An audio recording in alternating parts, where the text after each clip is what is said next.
रुपाथि मायथाइ फोरबो गल्ड काप बर'ल football tournament गाबोननिफ्राय जागायगोन। उदालगुरि जिल्लानि सिङाव थानाय डिमाकुसि ओनसोलनि डिमाकुसि स्टेडियाम, डिमाकुसि एबसु आरो डिमाकुसि गेलेमु आफादजों बानजायजानाय 25थि बर'ल फुटबल टुर्नामेन्ट 2022 आव गाबोन 13 सेप्तेम्बरनिफ्राय 25 सेप्तेम्बरसिम गेलेजासिगोन। गेलेमु आफादनि बानजाय आफादनि आफादगिरि गाबोननिफ्राय जानो गोनां बर'ल फुटबल टुर्नामेन्टनि सायाव खौरांगिरिनो फोरमायनाय राव।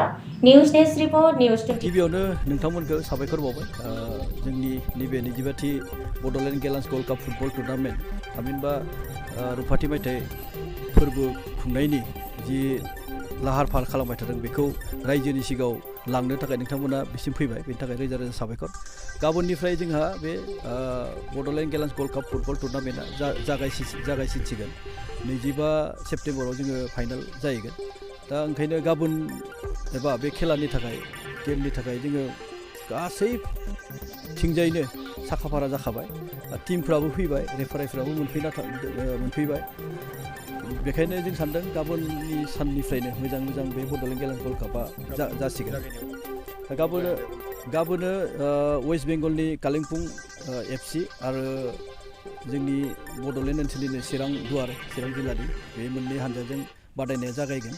आरो बे बादायनायखौ बेखेवनो थाखाय जोङो बिटिआरनि मानगोनां चिफ प्रमद बर' बिथांखौ लिंदोंमोन, नाथाय बिथाङा बिसेस उसुबिदानि थाखाय फैनो हाया जाहैनायखाय जोङो आसाम फुटबल एस'सिएशननि मानगोनां आफादगिरि MLA नबदले बिथाङा जोंनि बे खेलाखौ बेखेवनो फैगोन।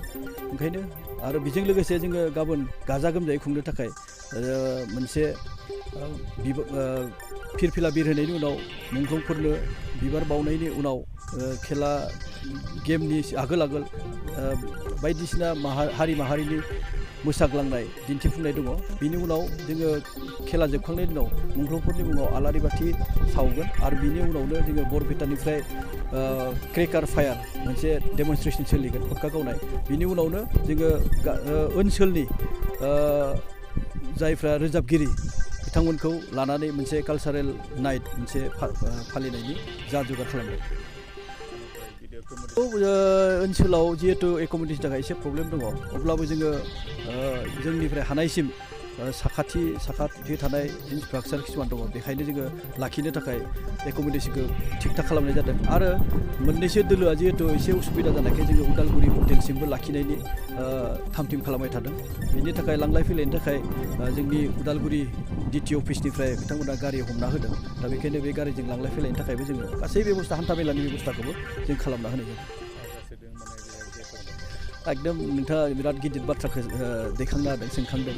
दा बे थाखा फैसायाथ' नङाबा खेलाखौ मोनसे इसिबां गिदिर हिउज बाजेटनि गेजेरजों जों खुंनो सानदों। दा बेखायनो खिन्थु खाफाल गोनां जोङो साबायखर बावनांगोन ओनसोलनि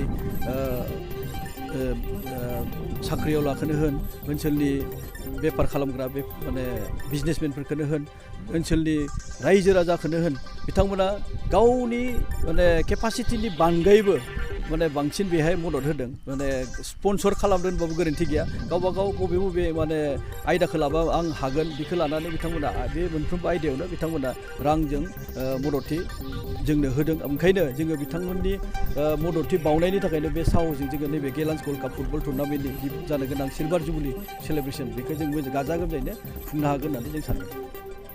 बिटिआर गभर्नमेन्टनिफ्राय देग्लाय जोंहा जिहेतु थांनाय बोसोरनै खेला नैबे गेमखौ खुंनो हायाखैमोन कर'ना भाइरासनि थाखाय। अब्लाबो देग्लाय सिलभार जुबलि खुंनायनि आर'जलाइखौ मोननाय लोगो लोगोनो बिथांमोना जोंनि नैबे बड'ल गल्ड कापजों लोगोसे BTCनि गुबुन खेलायावबो 5 लाख रां होनायनि मोनसे खोथा होदों। ओंखायनो जोङो बिटिआर गभर्नमेन्टनिफ्राय नैबे खेलायाव सिलभार जुबलिनि मुङाव जों 5 लाख रां मोनगोन। रायजो राजाखौ गिबियावनो आं साबायखर बावदों। बे खेलाखौ मोनसे उत्सब फोरबो बायदि फालिहोनो थाखाय जि मददथि होदों बेनि थाखायनो। अब्लाबो गाबोननिफ्राय जानो गोनां बादायनाय नायनो थाखाय जाहाथे रायजो राजाफ्रा लोब फैयो आरो जोंनि नाजानायखौ आरो गोरासिनहै थुलुंगा होफैयो, आं बेखौनो बयनिसिमबो खर' गंग्लायै रायजो राजानिसिम आर'ज खालामो।